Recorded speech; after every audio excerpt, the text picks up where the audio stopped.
Toronto Maple Leafs forwards Auston Matthews and William Nylander are on track to return to the lineup, while Nick Robertson moved up to the team's second line at practice in Vancouver. Vancouver. The Toronto Maple Leafs lineup got a fresh dose of the familiar while injecting some new life up front as the team tries to snap out of a 3-game losing streak. Auston Matthews and William Nylander were full participants at Rogers Arena on Saturday. Matthews missed the last game with an injury head coach Sheldon Keefe said was similar but not the same as the ailment that forced the NHL's leading scorer to miss 3 games before missing a fourth on Thursday.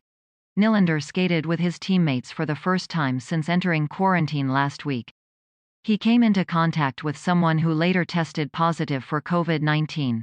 "We'll have to see how they feel after skating today," Keefe said. "They got through the practice well today, so that's obviously a very positive sign, but we won't know their official status for the game until we see how they are at the remainder of the day and how they wake up tomorrow." Nylander took part in the morning skate with his teammates on April 7 before their 3-2 win against the Montreal Canadiens. Nylander later showed on the NHL's COVID-19 list, and the team put out a statement that the player was pulled from the lineup due to exposure to a possible positive case with a close contact outside the team. "We got back from the road and I met somebody who tested positive for COVID the next day," Nylander said. "So I had to isolate for 9 days and had 9 nights of tests. Now I'm here." The potential return of both Matthews and Nylander allowed the Leafs to restore some normalcy to their lineup. During the Saturday skate, both players were on their regular first and second lines, respectively. They were also grouped together on the team's first power play unit. Toronto loaded up the unit with Mitch Marner and John Tavares. The Maple Leafs are 1 for 42 on the power play over their last 17 games. "We probably would have gone to it sooner had we not lost Will and Auston," Keefe said about putting the band back together. "We've been talking about this look, going back with it for a while now, but that got disrupted. The timing is right here now." Matthews has 32 goals and 21 assists in 40 games this season. Nylander has 13 goals and 17 assists in 39 games.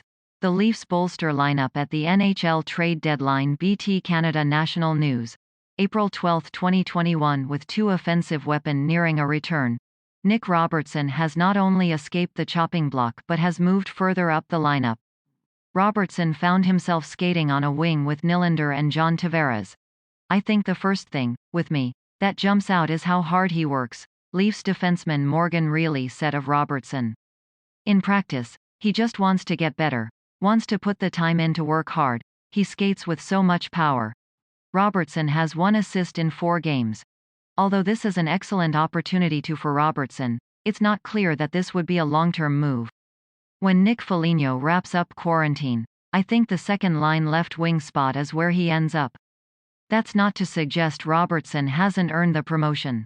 But if the Leafs do end up making some roster moves to free up space to activate Frederik Andersen off LTI before the playoffs. More on that later. Removing Robertson and assigning him to the taxi squad is one of their least riskiest moves. Pierre Engvall is the man on the outside looking in. He has 3 goals and 5 assists in 35 games this season, but found himself benched for part of Monday's game in Montreal. He has 1 assist in his last 10 games. Engvall carries a cap hit of $1.25 million, and the team can make $1.075 million in space available by taking him off the roster. Engvall requires waivers as he is no longer exempt after undergoing the process before the regular season started. Frederik Andersen skated before practice with goaltending coach Steve Briere.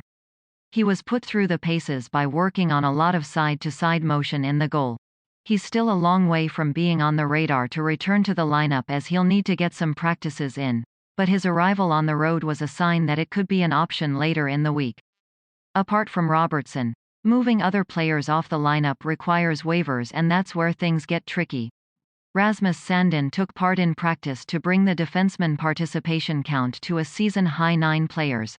Sandin played in 1 game with the Leafs as the team's 7th defenseman before he was sent down to the Marlies, where he suffered a foot fracture during the minor league team's season debut. "I definitely had wanted to see him play for us here before the season wraps up," Keefe said. "The hope was that he'd get significant time with Marlies and minutes there to really get up and running. The American Hockey League had postponed 3 Marlies games due to COVID-19. And the Leafs had brought some players on this road trip that would otherwise be with the minor league club. Keefe doesn't feel Sandin is ready to return to lineup quite yet. It's likely he'll return to the Marlies once the team is cleared to resume activities.